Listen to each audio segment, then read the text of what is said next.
next thing is you want to write yourself an equation, and then you're going to differentiate it with respect to time. So you'll always have to use the chain rule implicit differentiation here when you're doing this, because you'll have, you know, velocity, or you'll have a distance, and you'll be differentiating with respect to time. So you'll have to do it with respect to t. Then substitute your stuff in, units, and make sure it makes sense. Everybody good with related rates? The basic concept of it, we're looking at how one variable is changing with respect to time in terms of how everything else is also changing. Good or no?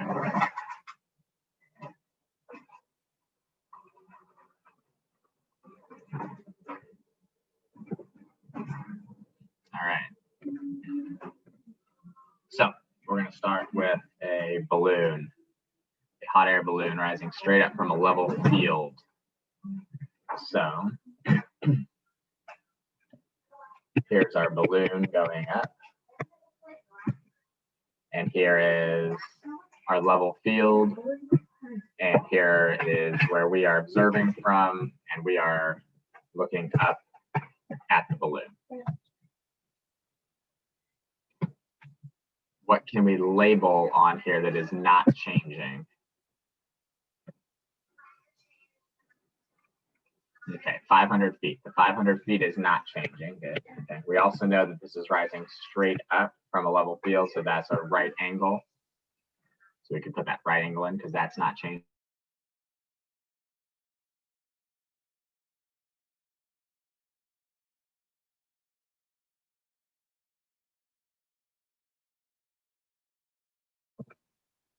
All right.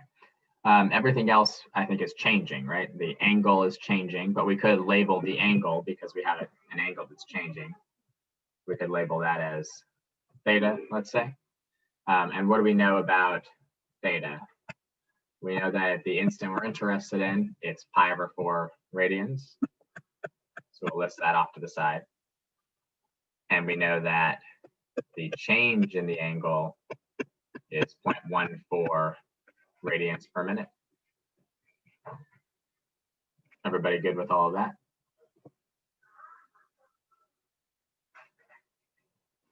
Should be positive 0.14 radians because the angle is increasing. And we want to know how fast is the balloon rising at that exact instant when the angle is pi/4. So we're interested in how is this distance here changing. We can call that y or whatever variable we want. And then we just need to write a equation that will relate theta, the 500, and the y, and relate all the different things that we have.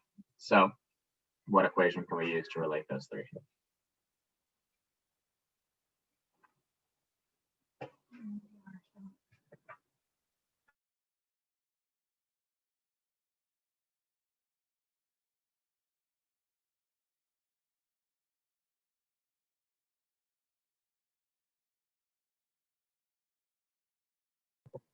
Exactly. Tangent theta equals y/500,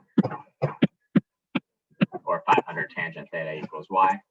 And we are looking for dy dt, right? We're looking for how that distance itself is changing.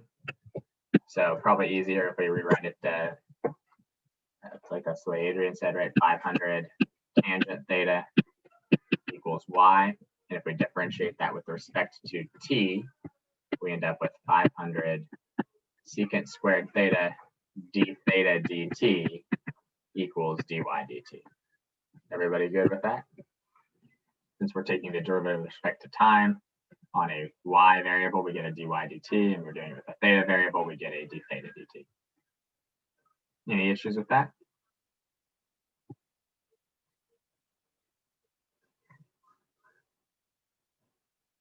Okay. So then all we have to do is plug in our values. So we got 500 secant squared of pi/4, and then times 0.14. And what's the secant of pi/4?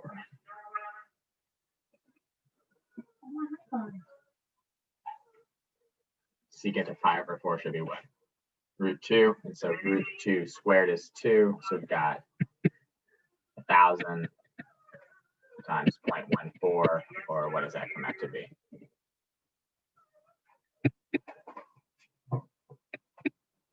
140 and it's feet per minute. Don't forget your units. Any questions or issues with that?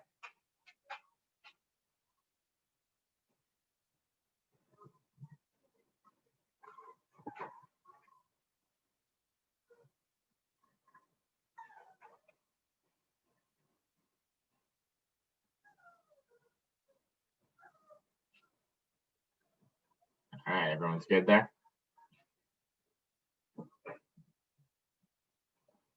All right, let's take a look at the next one. You guys want to make an attempt at this one on your own?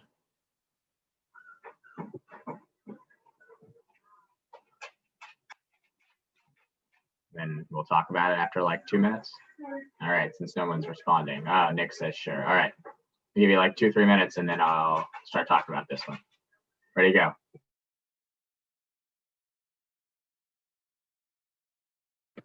All right, so we've got a police car that's coming down towards a right-angled intersection from the north. And we've got a car that's turned the corner is going east. So we know this is a right angle. We know that angle is not changing. So that's a start. We're interested in how fast the speed of the non-police car is. So we'll call that distance there X, because that distance is changing. And we're looking for dx dt, the speed of that car. We can call this, which is also changing, y. We should know what dy dt is. The change in the y is 60 miles an hour. And what's important to note about that change in the y value? How is y changing? Besides just being at 60, it's getting smaller, right? Y is getting smaller, which means that dy dt needs to be a negative value. So this will be negative 60 miles per hour. And we're interested, like I said, in dx dt, but we're also given this information about we'll call it z, the total distance between the two cars. So we're given dz dt. What's dz dt? Should be increasing at 20 miles an hour, so that'd be 20 miles an hour. And then we've got values of x, y, and z that we'll need also eventually. So how can we relate x, y, and z? Should be pretty straightforward.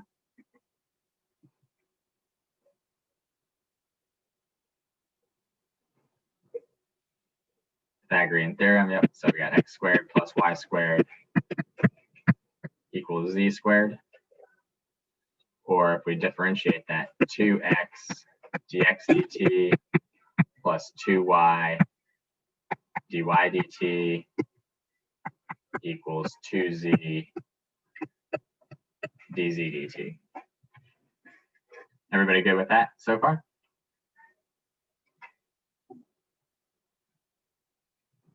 All right. At the instant we're interested in, what's the y value?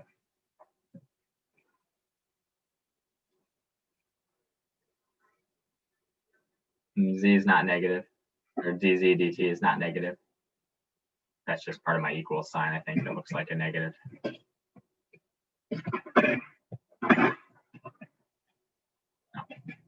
Dz dt is positive, definitely. It says increasing. All right, so at the instant we're interested in, what's the y value? What is y equal to?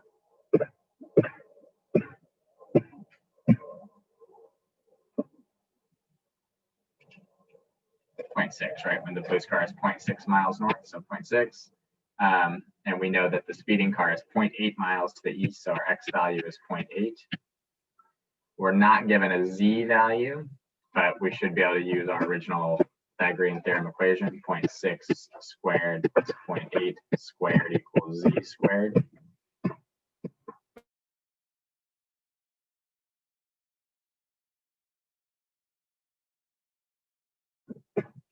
So what do we end up for z? What does z equal? Z equals 1. So now we've got all the values that we need to plug into our equation. So 2 times 0.8 is 1.6. dx dt is what we're looking for.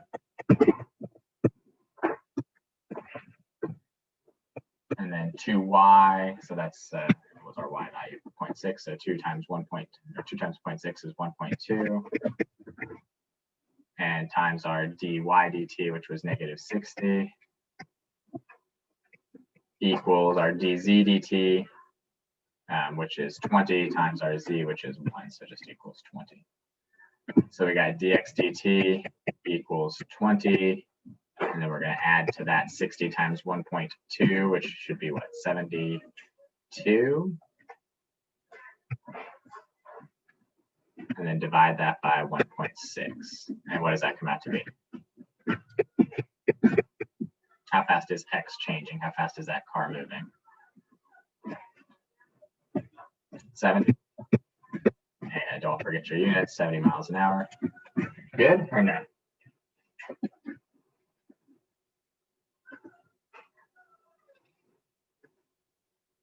Okay.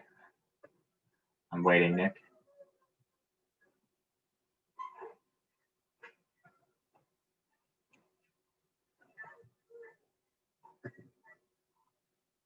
Okay, I'm no longer waiting. Everybody good there or no?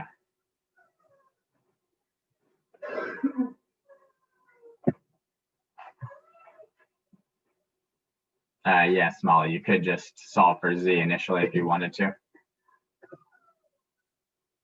Yep, and then you don't need to find z. But then, I mean, derivative is a little bit more of a pain, plus the arithmetic's probably a little bit more of a pain also, but yeah, that'll work just fine.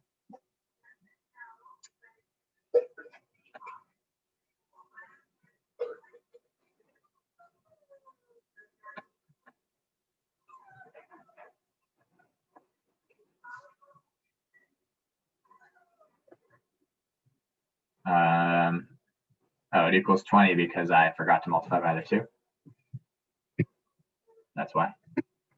So 40.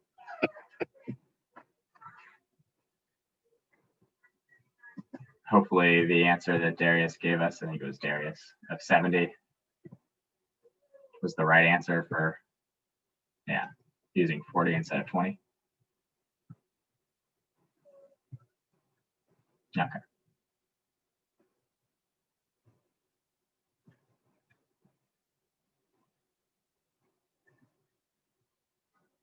Everybody good now on that or no?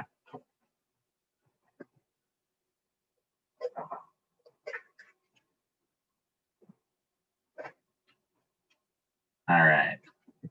Let's see if you guys can work through this one on your own also. So this one, we've got water going into a tank that's a cone, and we're talking about water level, and we've got stuff about volume. So first off, the volume of a cone, because we're gonna need that.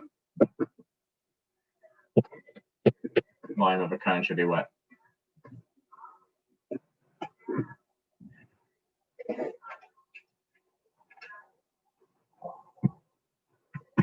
Yep, 1/3 pi r squared h. All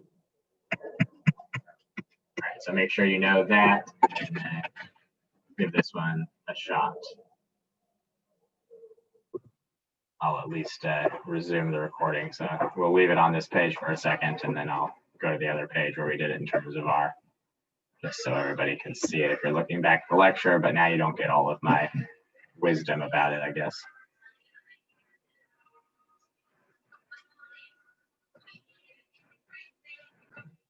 All right, let's take a look at this one. So we got a 20-foot tall billboard that is attached to the top of a building. We got the lower edge is 60 feet above the level of the viewer's eye, and we want to figure out how to maximize the line of sight between the top and the bottom of the billboard. So I think it might be helpful if I at least help you out with drawing this picture, and then let you guys give it a shot and see if you can figure it out. Or you guys want to try and draw the picture on your own also.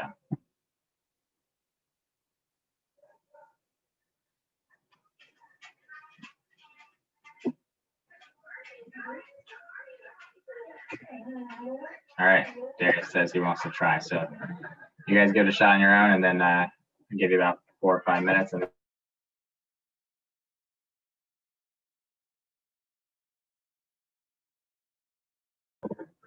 So Nick, the angle it's talking about is you've got a person standing on the ground looking up at the bottom of the billboard, which is right at the top of the building. And we're talking about the angle between that line of sight and the line of sight to the top of the billboard. So basically the angle between the bottom and the top of the billboard. Does that make sense? So let's draw the picture first. So you got a building. Here's, oh, that's not a building. There's a building. And here's our ground going off, and here's our billboard sticking up above the top of the building right here. Very good with that so far? Okay. Here's where I am. I'm just going to say that I'm lying on the ground staring up at it so that I don't have to worry about, you know, the 6 feet tall that I'd be looking up at it. So we're just going to go from here to here. That's terrible. That's better. So we are looking at, we'll call this theta. We want to know, this is not, why did I put this up here? This is an optimization problem. No wonder you guys are having so much difficulty doing this as a related rate question. Well, let's do this optimization problem. We're trying to maximize this angle. Sorry about that. I don't know why I grabbed an optimization problem rather than a related rate question, probably because I'm a little distracted this morning. We're still going to do this problem because why not? All right, so we're looking to maximize this angle theta. Is that going to help you guys now that you realize it's an optimization problem, or is that you still were having trouble with it? Okay. So it's important for all of us, including me, to be able to distinguish between a related rate and an optimization problem when you're just briefly looking at old problems that you have to try and, you know, add some extra stuff in. So let's do it together anyway. So we're looking to maximize this angle of theta by figuring out how far away we should stand. So we're looking for a maximum value for theta. So we need to write an equation that represents theta. The only stuff that we've got on here that we know is that this is 20 and that this is 60. I don't think it gives us any other information. Is that true? Yeah.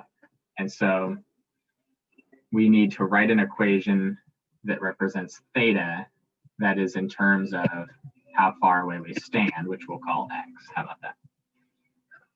Everybody good with the picture and the concept of what we're trying to figure out now? What is x so that theta is at a max?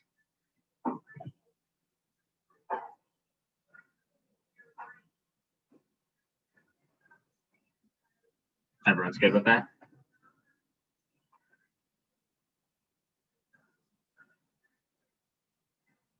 Okay, so anybody have any ideas on how we're going to write an equation for theta? Because first off, I mean, theta is not part of a right triangle, right? Theta is between, you know, between these two line segments here. It's got this smaller angle, definitely not a right angle. Yeah, exactly, Nick. So we're going to be starting with the bigger triangle, which is a right triangle, minus the smaller triangle, which is also a right triangle. So let's call the big angle, how about alpha? And we'll call the smaller angle beta. So what can you tell me about theta now in terms of alpha and beta?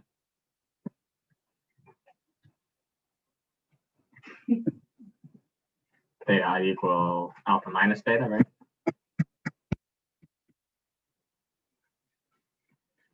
Okay.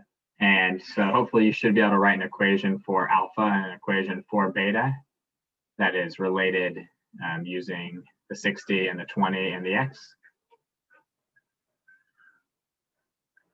See if you guys can write that equation.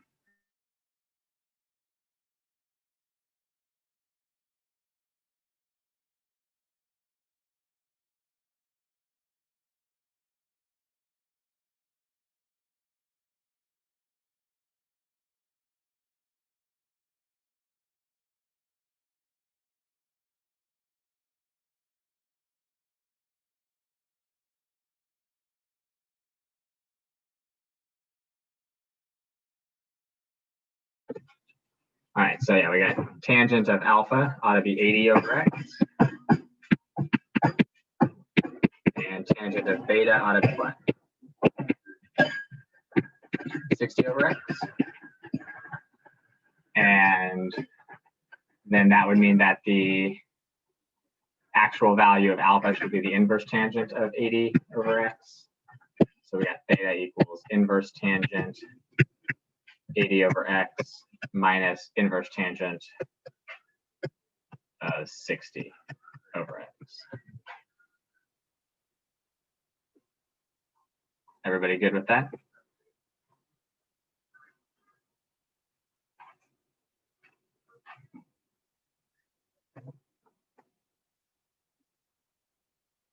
Or no? We're good with that or no?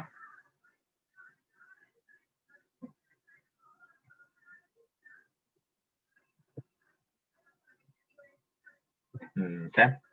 And so now if we're looking to maximize theta, we need to take its derivative. So d theta dx. And what's the derivative of the inverse tangent of 80 over x?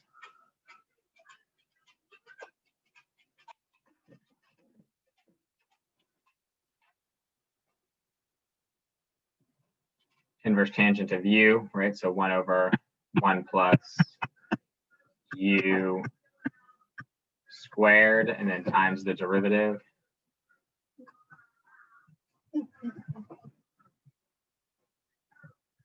Of 80 over x. And what's the derivative of 80 over x?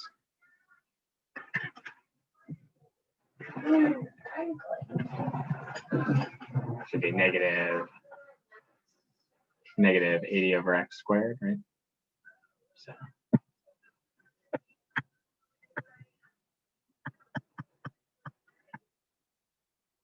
what's the matter, Nick?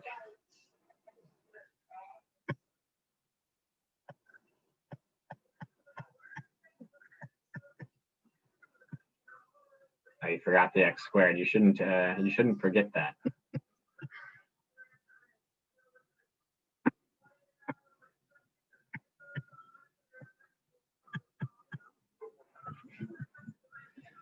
Life will go on. There are worse things you could do. Heck, there's probably worse things you've done, huh, Nick?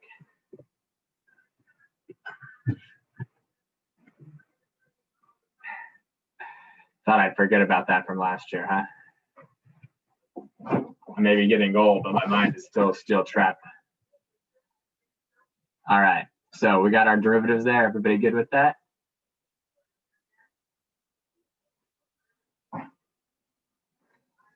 And if we simplify that down, what do we have?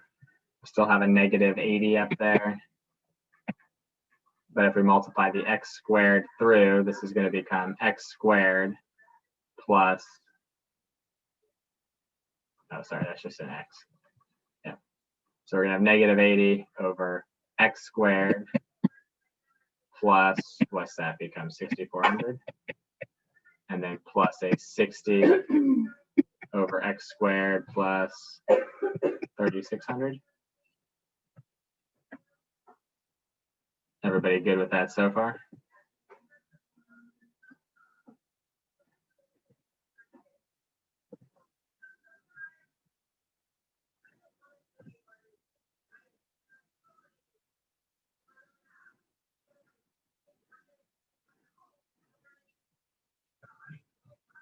Yeah, Molly, you're right. That shouldn't have been an x. For some reason, I put an x squared down there. It should have just been an x, and then the whole thing was squared. But yeah. So then what?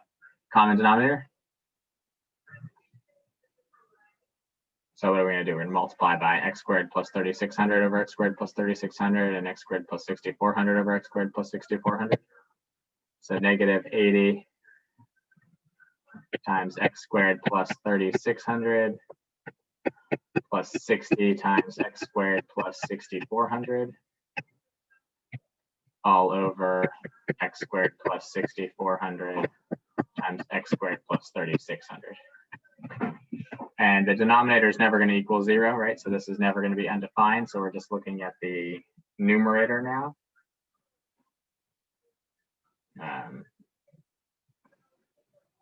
What does that end up giving us? It ends up with a what, negative 20 x squared, it looks like.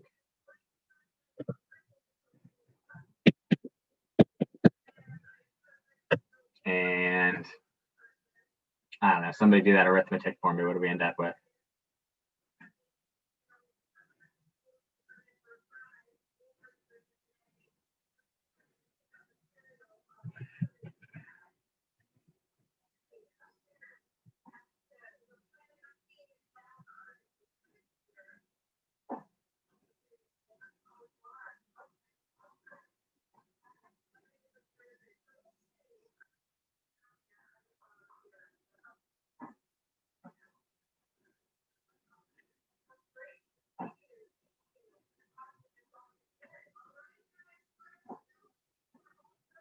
I think 96,000, yeah, sounds good to me.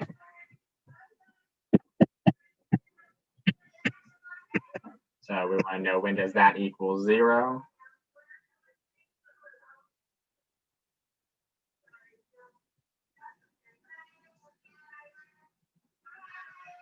So that gives us x squared equals 4,800, I think, if we do that division out. And x is equal to, let's see, what does that become? 10 root 48, which would be 40 root 3, technically plus or minus, but minus doesn't make a lot of sense, so we'll use x equals positive 40 root 3. And I don't know, what were our units in the problem? Feet? Yeah, feet.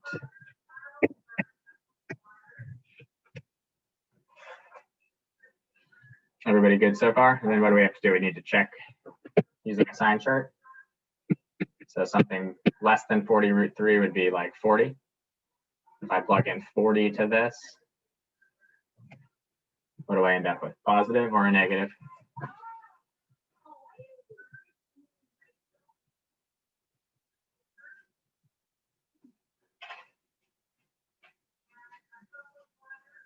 No, it should be positive because this is a negative and that's a positive.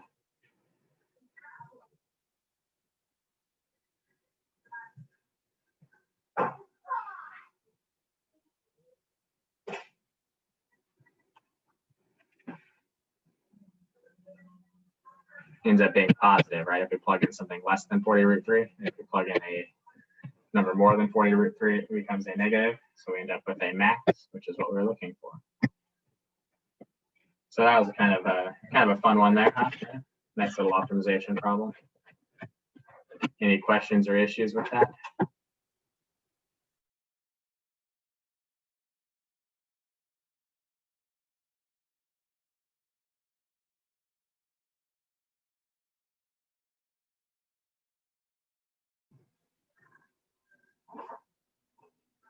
Any other questions on it? Everyone's good there? All right. So Shayla, you wanted to do a related rate. So let me see if I can pull a related rate one real quick. Give me 1 second. We'll try and do one more of those, and then we'll do all the rest of our applications of the derivative stuff tomorrow. So give me 1 second, and I'm gonna try and pull one. All right, this one is definitely a related rate question. So I'll give you guys like 3-4 minutes to try and do this one, and then we'll go through it. All right, ready, go. All right, so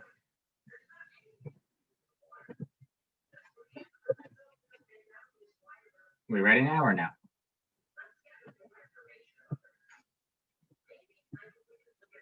Yeah.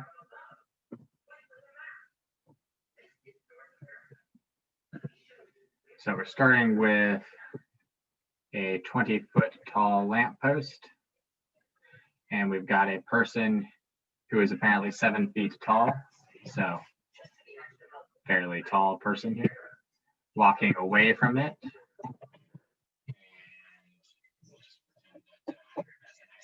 Around there, and we'll just pretend I've also drawn a really nice looking line there. So we're modeling this using right triangles, and we know that the person is walking away from this lamppost at 5 feet per second. So that would be the rate at which this distance here is changing. What do we want to call this? We're going to call that X, Y, Z, Q. Anything in particular? X, okay. And we want to know where is the person's shadow? This is the lamppost and this is the person, right? This is 20 and this is 7. This would be our shadow, right, over here. We can call that Y. All right, and we're looking at the rate at which Y is changing. So we want to know what is dy dt. And so how can we relate all this stuff?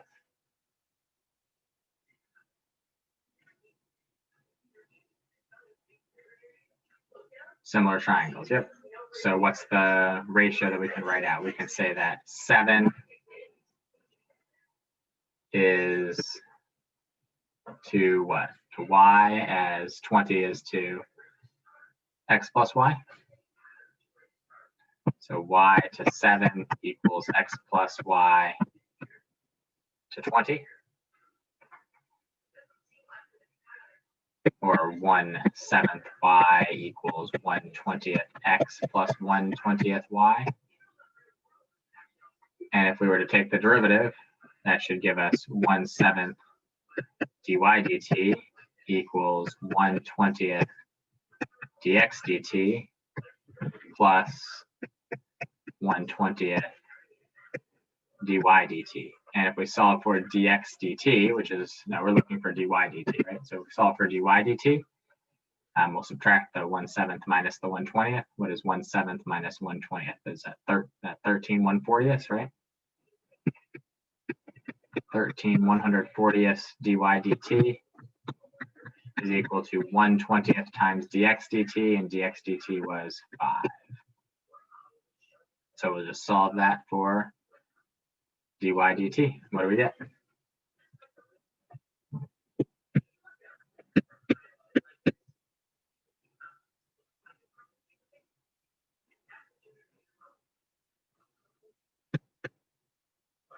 I don't know. I think hopefully I simplified that right. 35/13 feet per second.